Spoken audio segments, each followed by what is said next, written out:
ये श्रृंखला सर्व आत्माओं के पिता परमात्मा शिव के द्वारा उच्चारित महावाक्यों के संकलन पर आधारित है। ओम शांति। गॉड स्टूडियो द्वारा प्रस्तुत अमूल्य रत्न में आप सभी का हार्दिक स्वागत है। प्रत्येक मनुष्य आत्मा मन द्वारा जो सोचती है, बुद्धि द्वारा जो निर्णय करती है, उसी अनुरूप कर्म करती है और वही कर्म बार बार करने से संस्कार बन जाते हैं। ऐसे संस्कार जिन्हें मिटाना व परिवर्तन करना असंभव सा लगता है। इसीलिए द्वापर युग में विकृत कर्मों के कारण बने हुए संस्कार न चाहते हुए भी आध्यात्मिक प्रगति में बाधा उत्पन्न करते रहते हैं। इन संस्कारों का संस्कार करने की यथार्थ विधि क्या है, आज हम ईश्वरीय महावाक्यों द्वारा जानेंगे। महावाक्यों के स्पष्टीकरण के लिए हमारे मध्य हैं प्रजापिता ब्रह्मा कुमारीज ईश्वरीय विश्वविद्यालय के वरिष्ठ राजयोगी शिक्षक आदरणीय राजू भाई साहब। सब आपका आज के एपिसोड में बहुत बहुत स्वागत है। सब आज हम बात करेंगे 31 दिसंबर 2005 के महावाक्यों पर, जिसका टॉपिक है ब्रह्मा बाप समान, त्याग, तपस्या और सेवा में नंबर 1 बनो। परमात्मा कहते हैं कि संगम युग की महिमा के कारण आजकल पुराने और नए वर्ष के संगम को कितना धूमधाम से मनाते हैं। संगम युग की महिमा के कारण ही इस पुराने नए वर्ष के संगम की महिमा है। जहां 2 नदियां मिलती हैं, संगम होता है, उनकी भी महिमा है। जहां नदी सागर का संगम होता है, उसकी भी महिमा है। लेकिन सबसे बड़ी महिमा इस संगम युग की, पुरुषोत्तम युग की है, जहां आप ब्राह्मण भाग्यवान आत्माएं बैठे हो। यह नशा है ना, पर सब एक तरफ है 2 वर्षों का संगम और एक है 2 युगों का संगम। थोड़ा सा स्पष्ट करें संगम के महत्व को। संगम शब्द जब कहते हैं तो संगम माना मिलन। जैसे 2 नदियां जब आपस में मिलती हैं तो उसको भी संगम कहते हैं। जब नदी सागर के साथ मिलती है तो उसको भी संगम कहते हैं। और जब नया वर्ष आता है, एक पुराने को विदाई और नए का आगमन होता है, उस बीच को भी संगम कहते हैं जी। लेकिन ये सब यादगार क्यों बनी, क्यों इतना इनका महत्व भक्ति में रखा गया? क्योंकि संगम पर आत्मा और परमात्मा का मिलन होता है। जब कलयुगी सृष्टि का अंत और सतयुगी सृष्टि का आदि, उसका जो संगम होता है जी। उस समय स्वयं परमात्मा इस सृष्टि पर आते हैं और अपने बच्चों से मिलन मनाते हैं। तो आत्मा और परमात्मा का ये जो मिलन है वो ये संगम पर ही होता है। इस संगम को हम कहते हैं कल्याणकारी युग, क्योंकि कलयुग दुखधाम बन गया जी। उस दुख धाम से तुरंत सुख धाम में हम जा रहे हैं। तो दुख धाम और सुख धाम का ये जैसे संगम है, वो परमात्मा इस सृष्टि पर अवतरित होते हैं। तो इस समय का बहुत बड़ा महत्व है। जिसने इस संगम के महत्व को जान लिया, वो परमात्मा के साथ सदा के लिए सहयोगी बन जाता है, उनके ऊपर अपनी जीवन बलिहार कर देता है। क्योंकि स्वयं भगवान इस कलयुगी सृष्टि को सतयुग बनाने के लिए अवतरित होते हैं। और यही मध्यकाल का कलयुग और सतयुग के बीच का जो समय है, इस समय ही इतना श्रेष्ठ महान कार्य और स्वयं परमात्मा आकर के करते हैं जी। परमात्मा के कहते हैं कि सदाकाल के लिए विदाई देने से सदाकाल की बधाइयां मना सकेंगे। ऐसी बधाई दो जो आपके चेहरे को देख जो भी आत्मा सामने आए, वह भी बधाइयां प्राप्त कर खुश हो जाए। जो दिल से बधाई देते व लेते हैं, वह सदा ही कैसे दिखाई देते हैं? संगम युगी फरिश्ता। बधाई और विदाई, इन दोनों को थोड़ा स्पष्ट करें। पुराने वर्ष की विदाई हो रही है और नया वर्ष जब आता है तो उसमें हम सब एक दूसरे को बधाइयाँ देते हैं। तो परमात्मा कह रहे हैं अभी पुराना युग ही जाने वाला है और इस युग के बाद जो नया युग आने वाला है, तो उस युग में चलने के लिए जब आप पुराने को विदाई देते हैं, पुराने संस्कारों को, पुरानी आदतों को, पुरानी जो भी कमी कमजोरियां, उनको जब हम विदाई दे देते हैं तो सदा के लिए जैसे बधाइयाँ हो जाती हैं, क्योंकि हमारा जीवन ही बधाई तुल्य बन जाता है। तो परमात्मा कहते हैं आप बच्चे एक दूसरे को बधाइयाँ देते हो, क्योंकि अब वो नई दुनिया आपके लिए आ रही है और उसकी यादगार में ही ये हद के संगम मनाए जा रहे हैं, खुशियाँ मनाते, मेला मनाते। तो एक और आत्मा और परमात्मा का मिलन, उसका खुशी, उसका नशा है कि परमात्मा इस समय ही बच्चों से आकर के मिलते हैं और साथ साथ पुरानी दुनिया नई दुनिया में बदलती है। इसलिए हम एक दूसरे को बधाइयाँ देते हैं और बधाइयों से ही हम जैसे इस संगम पर पलते हैं। जी, परमात्मा कहते हैं कि थोड़ा भी बोझ फरिश्ता बनने नहीं देगा। और जब बाप बच्चों का बोझ लेने के लिए आए हैं तो बोझ देना मुश्किल है क्या? परमात्मा आगे कहते हैं कि सबसे सूक्ष्म बोझ है पुराने संस्कार का। मतलब फरिश्ता स्थिति को प्राप्त करने के बीच आए हुए इस विघ्न को थोड़ा स्पष्ट करें। जो हमारी संपूर्ण फरिश्ता स्थिति है, हर एक ब्राह्मण आत्मा का एक लक्ष्य है कि हम पुरुषार्थ करके डबल लाइट फरिश्ता बने। लेकिन उस फरिश्ता बनने में कई प्रकार के बोझ, क्योंकि बोझ वाला फरिश्ता नहीं बन सकता।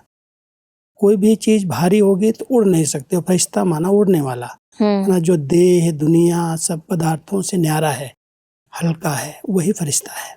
तो हम सब बच्चों को परमात्मा ब्राह्मण से फरिश्ता बनाने का लक्ष्य दे रहे हैं। लेकिन फरिश्ता बनने में जो सबसे बड़ा विघ्न है वो है पुराने संस्कारों का। जब तक कोई पुराने संस्कारों का बोझ है, जो वो बोझ हमें हल्का बनने नहीं देता, फरिश्ता स्थिति का अनुभव करने नहीं देता, उसको हमें समाप्त करना है। तो जो भी हमारे पुराने बने हुए संस्कार हैं, हमने संकल्प किए, बोले, देह मान के अधीन होकर के, और जो बार बार कर्म किए वो संस्कार पक्के हो गए।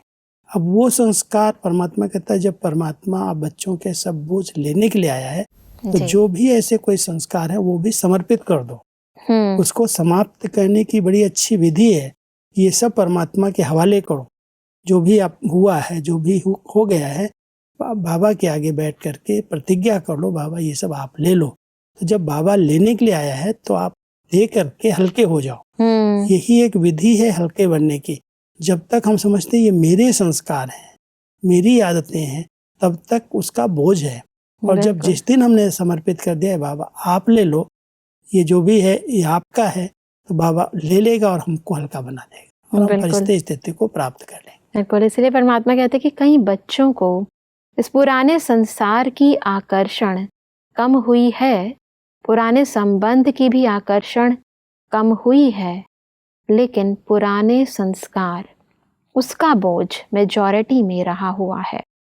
किसी न किसी रूप में, चाहे मनसा अशुद्ध संकल्प नहीं, लेकिन व्यर्थ संकल्प का संस्कार अभी भी परसेंटेज में दिखाई देता है, वाचा में भी दिखाई देता है, संबंध संपर्क में भी कोई ना कोई संस्कार अभी भी दिखाई देता है। विभिन्न प्रकार के ये जो संस्कारों का बोझा है, इसको थोड़ा और स्पष्टता से समझाएं। क्योंकि परमात्मा अपने बच्चों को संपूर्ण पावन, संपूर्ण स्वच्छ बनाना चाहते हैं। परमात्मा कह रहे हैं, कई बच्चे सोचते हैं हमने अशुद्ध संकल्पों पर, विकल्पों पर तो विजय प्राप्त कर ली, लेकिन ये जो व्यर्थ सोचने की आदत है, कोई भी बात देख लिया, संकल्प चल रहे हैं, व्यर्थ चिंतन चल रहा है, तो व्यर्थ सोचने का भी बोझ है जी। और बोलचाल की भाषा भी कई बार ऐसी हो जाती है जो दूसरी आत्माओं को दर्द हो जाए, दुख हो जाए, वो किनारा कर ले। तो परमात्मा कह रहे हैं कि व्यर्थ देखने का, व्यर्थ बोलने का, व्यर्थ सोचने का, व्यर्थ करने का कई ऐसे संस्कार बने हुए हैं आत्मा के, और वही बोझ है। जब तक हमने उसको चेक नहीं किया और समाप्त नहीं किया, तब तक हम फरिश्ता नहीं बन सकेंगे। इसलिए फरिश्ता बनने वाली आत्माओं को बहुत सूक्ष्म अपनी चेकिंग करनी है कि किस प्रकार का बोझ अभी तक भी रहा हुआ है। व्यर्थ बोलने का है, व्यर्थ सोचने का है, व्यर्थ करने का है, संबंध संपर्क में हम आ रहे हैं, वहाँ पर लेन देन में कुछ व्यर्थ जा रहा है। तो व्यर्थ को अगर हमने समाप्त कर लिया तो हम सहज ही डबल लाइट बन जाएंगे, और डबल लाइट माना बिल्कुल हल्के बन करके हम फरिश्ता स्थिति को प्राप्त करेंगे। परमात्मा कहते हैं कि यह रहा हुआ संस्कार समय पर धोखा देता भी है और अंत में भी धोखा देने के निमित्त बन जाएगा। इसलिए आज संस्कार का संस्कार करो। हर एक अपने संस्कार को जानता भी है, छोड़ने चाहता भी है, तंग भी है, लेकिन सदा के लिए परिवर्तन करने में तीव्र पुरुषार्थ ही नहीं है। मतलब संस्कार परिवर्तन के इस महत्व को थोड़ा सा स्पष्टता से समझाएं। क्योंकि कई प्रकार के बोझ हैं, परेशान हो रहे हैं आत्माएं, ये संस्कार मेरा जो मुझे आगे बढ़ने नहीं देता है, बार बार हमारे योग को तोड़ता है, खुशी का अनुभव होने नहीं देता, सेवाओं में आगे बढ़ने नहीं देता। संस्कार हैं और जानता भी व्यक्ति है ये संस्कार मुझे समाप्त करने हैं, लेकिन जब तक वो लगन की अग्नि नहीं है तब तक उस संस्कार का संस्कार नहीं होगा जी। आज शरीर का भी संस्कार होता है तो तेज अग्नि करके फिर उसमें डाला जाता है, तब वो संस्कार शरीर का होता है। परमात्मा कह रहे हैं जो तुम्हारे सूक्ष्म संस्कार बने हुए हैं, करते करते देहमान में आते आते उन संस्कारों को समाप्त करने के लिए बहुत गहरी महसूसता चाहिए, योग की अग्नि चाहिए, तब वो समाप्त होगा। नहीं तो तीव्र पुरुषार्थ करना चाहते हैं लेकिन चाहते हुए भी संकल्पों में दृढ़ता नहीं है, इसलिए वो संस्कार बार बार इमर्ज होते हैं। वो योग की अग्नि प्रज्वलित हो, तीव्र गति के संकल्प, दृढ़ता के संकल्प आ जाएं कि मुझे इस संस्कार को कैसे भी समाप्त करना है।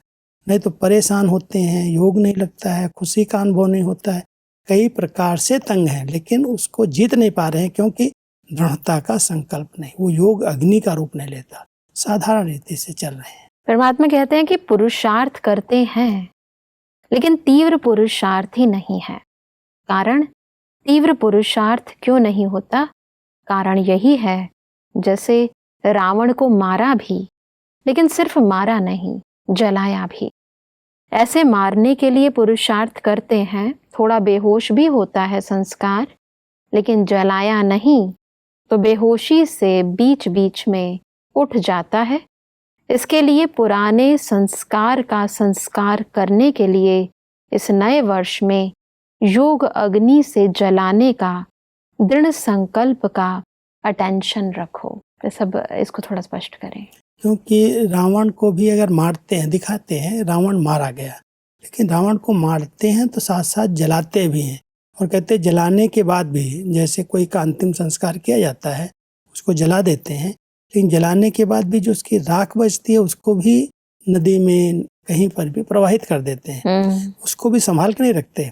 तो परमात्मा कह रहे हैं ये संस्कार मारे तो हैं बच्चों ने ज्ञान और योग की शक्ति से, लेकिन वो बेहोश किए, उनको जलाया नहीं है। और जलाने के लिए चाहिए योग अग्नि। जब तक पावरफुल याद नहीं है, लगन की अग्नि नहीं है कि इसको मुझे खत्म ही करना है, दृढ़ता का संकल्प नहीं है, तब तक वो संस्कार चेंज नहीं होता है, वो चलता रहता है।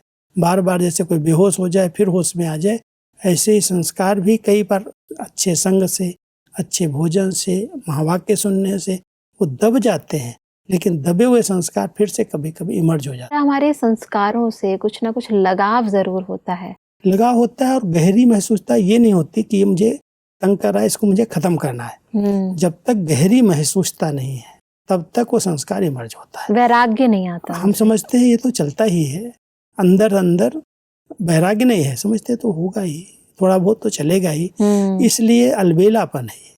दृढ़ता का संकल्प योग को अग्नि नहीं बनने देता, और योग अग्नि बन गई माना लगन में अगर बाबा की याद में समा गए तो संस्कार अपने आप संस्कार हो जाए। परमात्मा कहते हैं कि अमृत वेले भी बहुत पुरुषार्थ करते हैं, लेकिन योग तपस्या तप के रूप में नहीं करते हैं।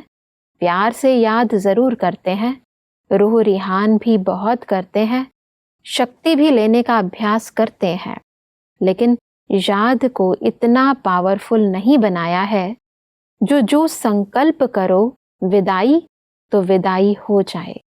योग को योग अग्नि के रूप में कार्य में नहीं लगाते, इसलिए योग को पावरफुल बनाओ। वैसे अमृत वेले अपने योग को पावरफुल बनाने की इस विधि को स्पष्ट करें। कई बाबा के बच्चे नियम प्रमाण उठते तो हैं, अमृत वेले उठ जाएंगे और प्यार से बाबा से गुड मॉर्निंग करेंगे, रूह रिहान करेंगे, लेकिन जो तप के रूप में याद होनी चाहिए, जिसको बाबा कहते हैं एक मैं और एक बाबा, माना लौलीन स्थिति, जैसे वो योग अग्नि का रूप बन जाए, पावरफुल योग हो जाए जिसमें कोई भी और संकल्प ना हो, केवल बाबा को जैसे देख रहे हैं और देखते उनकी शक्तियों के नीचे स्थित हो गए। वो शक्तियाँ ऊपर से आ रही हैं और आत्मा एकदम स्वच्छ पावन बन रही है। कोई दूसरे संकल्प डिस्टर्ब ना करें, ऐसी तपस्या कोई नहीं कर पाते। बहुत कम लोग हैं जो बहुत अटेंशन दे करके ऐसे पावरफुल योग करते हैं। नहीं तो कोई कमेंट्री सुनेगा, कोई गीत सुनेगा, और अगर नहीं योग लगेगा तो कोई नींद के अंदर बैठा हुआ है लेकिन लहरें आ रही हैं। कई बार बाबा उसके दृश्य दिखाते हैं, हठ योगियों की तरह बैठा हुआ है। इसलिए परमात्मा कह रहे हैं बच्चे, तप के रूप में जब तक योग नहीं है, लगन की अग्नि जब तक प्रज्वलित नहीं है तब तक ये कड़े संस्कार, देहाभिमान वाले संस्कार समाप्त नहीं होते। उनको खत्म करने के लिए आपके योग की अग्नि चाहिए, पावरफुल योग चाहिए। एक बाबा दूसरा न कोई, इतनी अच्छी एकाग्रता चाहिए। वो एकाग्रता संस्कारों को परिवर्तन करती है। इसीलिए परमात्मा कहते हैं कि एकाग्रता की शक्ति विशेष संस्कार भस्म करने में आवश्यक है। जिस स्वरूप में एकाग्र होने चाहो, जितना समय एकाग्र होने चाहो, ऐसी एकाग्रता संकल्प किया और भस्म, इसको कहा जाता है योग अग्नि, नाम निशान समाप्त। ऐसी एकाग्रता का अभ्यास चाहिए। जब तक बहुत काल का अभ्यास हमने नहीं किया, एक टिक में एक ही स्थिति में जैसे स्थित हो जाए, और जितना समय 10 मिनट बैठे हैं तो 10 मिनट भी दूसरे कोई संकल्प ना आए। तो परमात्मा कह रहे हैं कोई एक स्थिति में, चाहे अव्यक्त स्थिति में, चाहे बीज रूपी स्थिति में, लाइट माइट संपन्न स्थिति में, उसी तरह से स्थित होकर के बैठ जाओ। 5 मिनट 10 मिनट अगर एकाग्र हो गए, ऐसे नहीं शून्य है, सुने नहीं है, संकल्प हैं, मिलन के संकल्प हैं, अनुभव के संकल्प हैं, लेकिन भाव नहीं है, सीमित है। और जब एकाग्र हो गए तो योग जैसे अग्नि का रूप ले लेगा। फिर जो संकल्प करेंगे वो होने लगेगा, वो परिवर्तन हो जाएगा। संकल्प जो हमारे बार बार व्यर्थ और नेगेटिव चल रहे हैं संस्कारों के कारण, वो संस्कार समाप्त हो जाएगा। अगर बार बार वो संकल्प आ रहा है, माना हमारे योग में वो शक्ति नहीं है जो संकल्प को हम समाप्त कर सकें। इसलिए परमात्मा कह रहे हैं एकाग्रता का अच्छा अभ्यास चाहिए। परमात्मा कहते हैं कि पुराने संस्कार का कुछ न कुछ अंश अभी भी रहा हुआ है, और वह अंश बीच बीच में वंश भी पैदा कर देता है, जो कर्म तक भी काम हो जाता है। युद्ध करनी पड़ती है तो परमात्मा को बच्चों का समय प्रमाण युद्ध का स्वरूप भाता नहीं है। परमात्मा हर बच्चे को मालिक के रूप में देखने चाहता है। ऑर्डर करो जी हुजूर। इस ऊंची स्थिति को थोड़ा स्पष्टता से समझाएं। क्योंकि परमात्मा तो अपने बच्चों को योगी बनाने आया है। मालिक माना राजा, कोई भी कर्म इंद्रिय उसको धोखा न दे। लेकिन बार बार अगर युद्ध में समय जा रहा है, माना कोई संस्कार का अंश रहा हुआ है, हम उस अंश को अगर समाप्त नहीं करते हैं तो कभी कभी जब ऐसा माहौल बनता है, ऐसा वातावरण बनता है, तो वो छिपा हुआ अंश वंश का रूप ले लेता है। बोल में भी आ जाएगा, कर्म तक आ जाएगा, और अचानक ऐसे कर्म हो जाएंगे तो अंदर की स्थिति एकदम डगमग हो जाएगी, खुशी गायब हो जाएगी।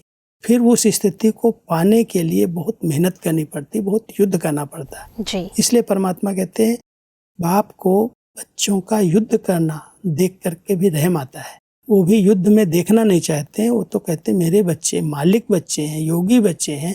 वो कोई भी एक संस्कार से युद्ध करते करते परेशान हो, अच्छा नहीं लगता। इसलिए बाबा अपने बच्चों को तैयार कर रहा है। अंश को भी चेक करो और उसको भी दृढ़ता से योग अग्नि में सुहा कर दो। परमात्मा आगे कहते हैं कि समय का आप इंतजार नहीं करो, कब विनाश होगा, कब विनाश होगा।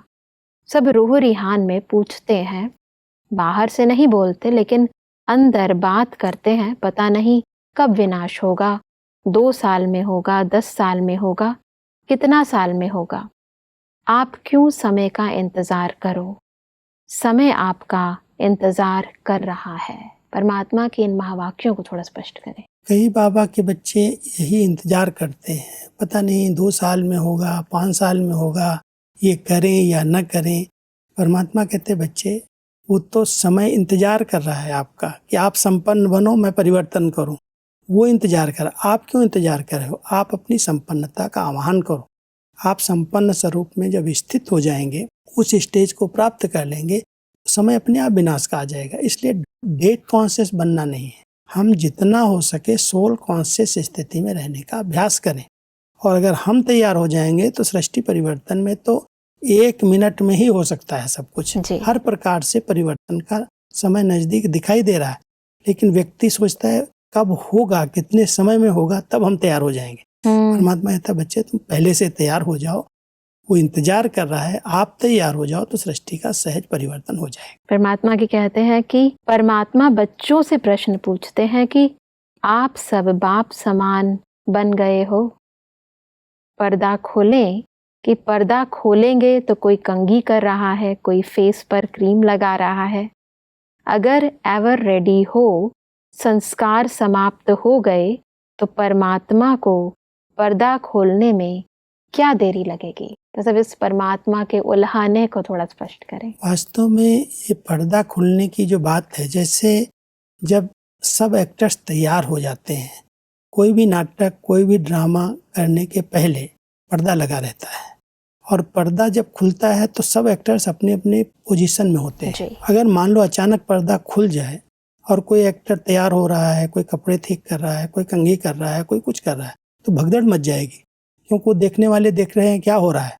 तो परमात्मा कहते हैं प्रत्यक्षता का पर्दा, परिवर्तन का पर्दा खोलने में कुछ टाइम नहीं लगेगा, बहुत जल्दी हो जाएगा। लेकिन आप बच्चे तैयार हो जाओ, माना आप जिस स्टेज को प्राप्त करना चाहते हो, जिसके लिए इतने समय से पढ़ाई कर रहे हो, उस स्टेज को आप प्राप्त करो, संपन्नता की, संपूर्णता की। जो आपको बनना है वो गुण, वो लक्षण आपके जीवन में आ जाए तो पर्दा तो अपने आप खुल जाएगा, परिवर्तन होगा और प्रत्यक्षता हो जाएगी। इसलिए उसके पहले आपको फुल तैयारी करनी है अपने को संपन्न और संपूर्ण बनाने की। बिल्कुल, अपने लक्ष्य पर अपना पूरा ध्यान केंद्रित करना है, ना कि आसपास की बातों पर। और इसीलिए परमात्मा कहते हैं कि एवर रेडी तो हो जाओ ना, हो जाएंगे कह के बाप को बहुत समय खुश किया है। अभी ऐसा नहीं करना, होना ही है, करना ही है। इस लगन को थोड़ा स्पष्ट करें। परमात्मा अपने बच्चों को सदा रेडी नहीं, एवर रेडी, सदा काल के लिए तैयार, फुल तैयारी, कि अचानक कुछ भी हो जाए तो मेरे बच्चे पास हो जाएं। अंत मत्ती सो गति कहा जाता है। अंतिम समय आए उसके पहले हम इतना तैयार हो जाएं जो एक सेकेंड में जैसे परिवर्तन हो। एवर रेडी माना ऐसे नहीं हो जाएंगे, बन जाएंगे, कर लेंगे, इस भाषा का परिवर्तन करो। आप तैयार रहो, विनाश की कोई भी घड़ी आएगी, आपको ट्रांसफर होना है, सिर्फ इधर से उधर जाना है। इसलिए आप बच्चों को सदा काल के लिए अपने को अंदर से ब्रह्मा बाबा को सामने रख करके अपनी संपन्नता को, संपूर्णता को देखते हुए उसको प्राप्त करने का, उसको वरने का एक अच्छा अभ्यास पहले से करो। तब कहेंगे मैं एवर रेडी हूँ, आप भले परिवर्तन करो।